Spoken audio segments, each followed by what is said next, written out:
So today's video will focus on Rule 17 of the Rules of the Road, and Rule 17 is action by stand-on vessel. So basically it dictates the action required by a stand-on vessel. So before we proceed with the rule, let's understand what a stand-on vessel is. So if you see on your screens, you see the blue vessel and the red vessel are in a crossing situation, and let's assume that there is a risk of collision that exists between these two vessels. So in this case that you can see that the blue vessel is actually the giveaway vessel, which means that the blue vessel is required to take action to keep clear of the other vessel in this situation, which is the stand-on vessel.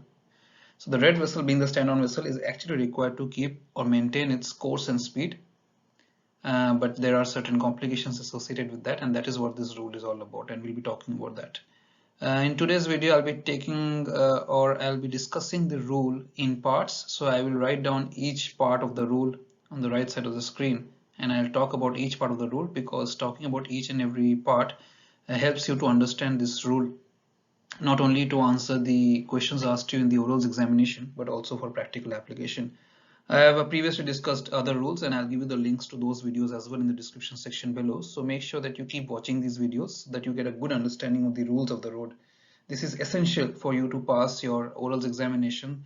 And of course, Rules of the Road is the religious book, the all-time Bible, and the book of us for us mariners, right? So Rule 17 basically assigns responsibilities to the vessel has the right of the way, that is a stand-on vessel. All right, so the wording of the rule does not use the term stand-on vessel, but instead describes it in the first paragraph itself, that you can see here, paragraph A, as the other vessel that is not the giveaway vessel and not the vessel required to keep out of the way. So that's how it describes the vessel. All right, so you can see the vessel, the word stand-on vessel is not there in part A of the rule. So where does this rule apply? So this rule applies only in situations which are covered by rules 12, 13, 15 and 18. So rule 18 is of course responsibilities between vessels. Rule 15 we talk about is a crossing situation. Rule 13 is an overtaking vessel, and rule 12 talks about sailing vessels. So these are the situations in which this rule applies. So 12, 13, 15 and 18, these four rules apply only when two vessels are in sight of one another, and only when risk of collision exists, as I assumed in this case on the screen as well. All right, so when three or more vessels approach with risk of collision, it will likely be impossible for all of them to act accordingly to all of the rules. One vessel may be a stand-on vessel with respect to a second, but a giveaway vessel with respect to the third. So Rule 17 would require one action, while Rule 16 would require a conflicting action. So Rule 16 dictates the action by giveaway vessel. So these are the situations which are of special circumstances and governed by rule number 2, if you're familiar with the rules.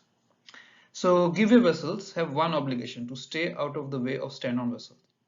Stand-on vessels, however, have more complicated responsibilities, but their basic obligation is to hold their course and speed, or to maintain the course and speed. That's why they are called stand-on. Other actions are required or permitted depending on the circumstances only. Now you have to remember that giveaway vessel or stand-on vessel situations do not begin until risk of collision exists. Otherwise, you are free to maneuver before that risk arises, no matter what your obligations would be later if you were to continue on your initial course. And that is why the stress is always on detecting the risk of collision early and taking substantial action to keep well clear and avoid any kind of close quarter situation to develop. However, once risk of collision does exist or it does develop, paragraph A and part 1 requires the stand-on vessel to maintain its course and speed. The purpose of this requirement is to enable the giveaway vessel to then predict the action of the stand-on vessel, or so be able to stay out of its way. So then the giveaway vessel knows that the stand-on vessel is not required to take action, and then the giveaway vessel can then take action to keep clear of the stand-on vessel. In some circumstances, the stand-on vessel's normal maneuver would be to slow down or even turn, and such action may be expected of the stand-on vessel by those on the giveaway vessel. In that case, the stand-on vessel is obligated to maneuver as expected, even though the action is something other than holding course and speed. Again, you can use the VHF to confirm your intentions here. That will be very useful. Let's move on to part 2A, part 2 of part A in rule 17. I will not read out the part to you. You can read it from your screens. I'll talk more about it. So the officer on watch of a stand-on vessel which has a risk of collision with another vessel expects the given vessel to take prompt avoiding action as required by the rules. If after time has passed the given vessel persists in its impersonation of a stand-on vessel, it is reasonable to expect the stand-on vessel's officer on watch to be somewhat concerned about the intentions of the given vessel. So as soon as it becomes apparent to you on the stand-on vessel that the given vessel is not taking appropriate action, you on the stand-on vessel are free to act to avoid a collision. And this is where rule 17A2 comes in, which says that the stand-on vessel may maneuver at this stage, but it does not require the stand-on vessel to maneuver. The stand-on vessel may still continue on for a while before maneuvering. But as soon as the stand-on vessel feels entitled to maneuver, however, it is required to immediately sound the doubt signal of 5 or more short blasts, as has been prescribed in rule 34. As on the stand-on vessel, do not wait for the danger to become imminent. Do not come very close to the other vessel, and do not wait till the end moment. As soon as you feel that it's apparent that the given vessel is not taking action as it is required to, make a bold alteration or reduce your speed drastically to ensure that you are not in a risk of collision with the other vessel. Alright, so the stand-on vessel may also may or may not choose to maneuver after giving the 5 blast signal of the doubt signal. If it does change its course and is operating under the international rules, it must also then give the appropriate 1 or 2 blast signal to indicate that maneuver. So 1 short blast alter course to starboard or 2 short blast alter course to port, you may sound that as well. But the question remains, how long do you have to wait on the stand-on vessel before it becomes apparent to you that the other vessel is not taking appropriate action? So in that case, you may not take action until the given vessel has had time to assess the situation and begin to take avoiding action. Precipitous action by the stand-on vessel may result in simultaneous action by both vessels, which further then increases the danger. For example, if the blue vessel, in this case altered course to starboard, and the red vessel also altered course to its port, then it may make it worse. So how close should you be? So basically the factors that determine the separation for risk of collision to exist applies here as well. So again, there is no number that I would like to allot that how close should you come to the given vessel before you start taking action. But I guess that being on the stand-on vessel, you as the officer on watch should take early action as well. So you may make a bold alternation to starboard and wait and see what the blue vessel is doing, and keep making alteration to starboard if required to become parallel to the course of the blue vessel here. So this is just an example. Of course, the circumstances of the case will determine what action you can take. You may have another vessel on your starboard side. In that case, you may have to reduce the speed drastically. But I would suggest that you must take early action if it is appropriate or if it is permitted. So especially in a crossing situation, you would not want to wait to slow down, because that becomes quite difficult in open sea, and also makes it difficult for the given vessel to pass behind you. All right, so it will depend on the circumstances of the case. So we go on to part B of this rule, and again this says that if you are on the stand-on vessel and it becomes apparent that the given vessel on your port side is not taking action, you will sound the 5 short blast signal. Put your engines on standby but continue holding your course and speed. Alright, so if this continues, you can sound the short blast again, but make sure that you don't come too close to the other vessel.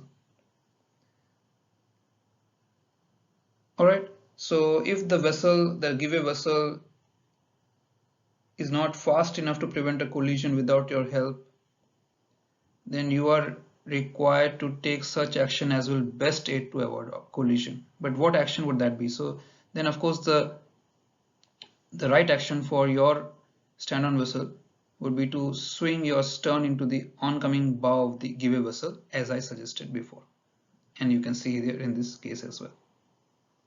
Alright, this is a situation that you should always avoid at sea.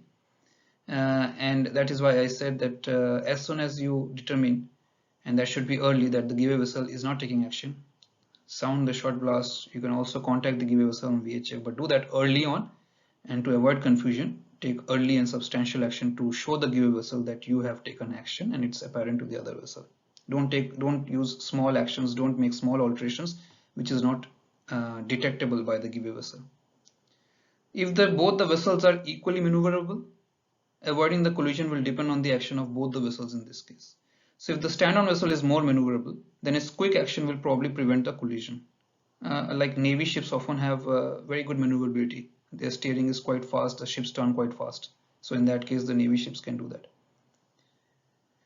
Alright, so if you are on the stand-on vessel approaching a more maneuverable giveaway vessel, it would behave you not to wait until the rules require you to maneuver to avoid collision, because by the time it will be too late for you. Alright, so take early and quick action. Then part C, in part C,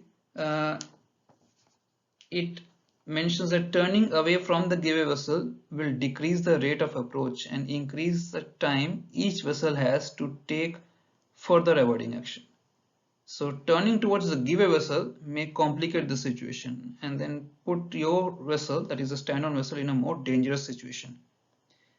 So especially if the giveaway vessel has started to take action already. So imagine if the giveaway vessel has started to take action towards starboard already. You going towards the giveaway vessel or your vessel turning towards the giveaway vessel would make it more complicated, as I suggested before. Finally, the last paragraph here of Rule 17 makes it perfectly clear that the giveaway vessel's responsibility is to keep out of the way of the stand-on vessel. And it is in no way diminished by the stand-on vessel's voluntary action or by the stand-on vessel's required action under Rule 17A Part 2 and 17B. So the officer on watch on a giveaway vessel should be considered wrong in assuming that he or she doesn't have to worry about staying out of the way. If the stand-on vessel takes avoiding action, the giveaway vessel must still take action. Alright, so you cannot, this rule does not relieve the giveaway vessel from its obligation, from its responsibility to keep clear of the stand-on vessel. Alright, so I hope this rule is clear and it helped you to understand the application of this rule at sea and also in answering the orals examination. Let me know if you want me to cover certain topics, or if you didn't understand this rule very well, I'll be happy to make videos on that as well. Alright, so I'm getting a lot of different requests. I try to make videos on all the requests, but it takes me time to make videos, so please bear with me, but keep subscribing and keep watching so that you get notification about my further videos. I'll see you soon with my next video. Bye guys.